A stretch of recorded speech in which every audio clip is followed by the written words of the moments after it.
Эта история произошла со стариком по имени Николай Сергеевич. Он проживал в тихой деревушке, окруженной густым лесом, недалеко от маленькой речки.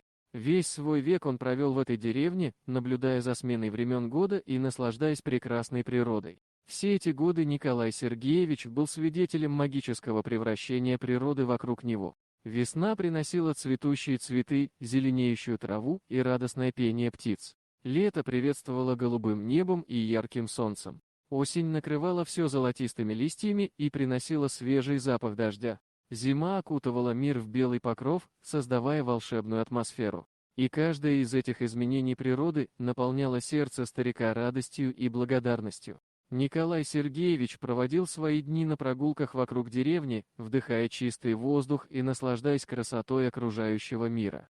Его волосы стали седыми, а лицо прониклось глубокими морщинами, но его душа оставалась молодой и полной любви к жизни. Каждое лето старик отправлялся в лес за грибами и ягодами. Он хорошо знал каждую тропинку, каждую чащу, каждое место, где можно найти самые вкусные грибы.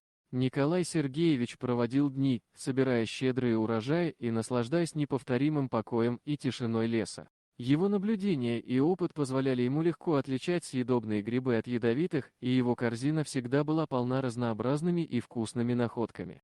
Его любовь к природе и творческий подход позволяли ему находить новые места, в которых росли самые крупные и ароматные грибы.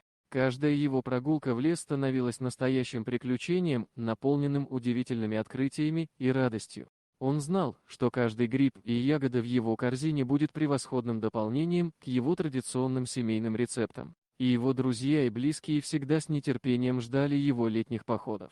Однажды, в один из жарких летних дней, когда старик отправился на свою обычную прогулку в лес, он заметил одинокого медвежонка, который угодил в капкан, установленный охотниками. Маленькое животное мирно пыталось освободиться, но медвежонок был слишком слаб. Сердце Николая Сергеевича растаяло от сострадания. Он не мог оставить медвежонка умирать в муках. Старик подошел к капкану и осторожно освободил пленника.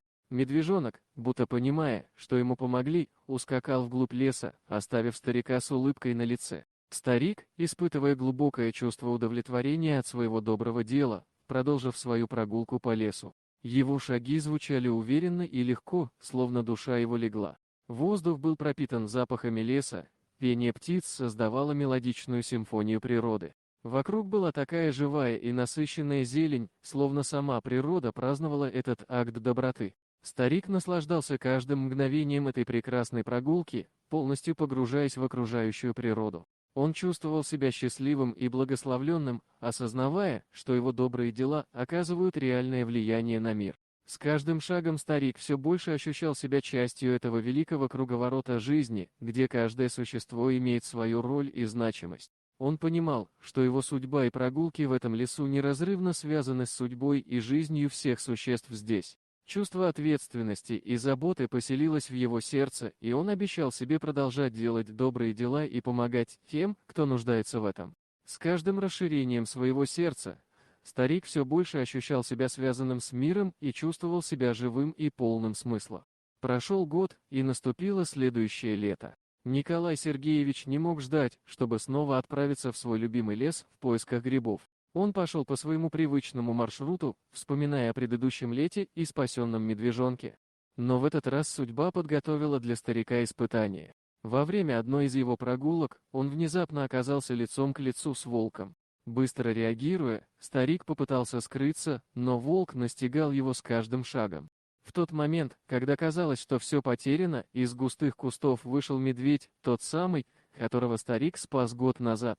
Медведь, огромный и мощный, направился прямо на волка, шумно рыча и издавая угрожающие звуки. Его громкий рев пронзал воздух, заставляя всю округу отшатнуться. Волк, испуганный таким неожиданным и мощным оппонентом, отступил, отчаянно побежал к лесу, пытаясь уйти от медведя, который был готов отдать жизнь за старика. Николай Сергеевич остался на месте, ошарашенный происходящим. Он понял, что медведь его помнил и сделал все возможное, чтобы спасти его в трудную минуту. Старик обратился к медведю, благодаря его за храбрость и верность. С тех пор Николай Сергеевич всегда помнил о том дне, когда жизнь его переплелась с жизнью этого медведя. Они стали своего рода друзьями, и каждое лето они встречались в лесу. Старик продолжал собирать грибы, а медведь иногда сопровождал его, играя рядом. Старик и медведь проводили вместе удивительные мгновения, наслаждаясь прекрасной природой и взаимопониманием. Эта история стала знаменита в деревне, и каждый рассказывал ее с восхищением. Природа, храбрость и доброта объединили старика Николая Сергеевича и медведя. Вместе они показали, как важно проявлять милосердие и помощь другим существам. Их история стала символом нежных уз, которые могут возникнуть между человеком и животным.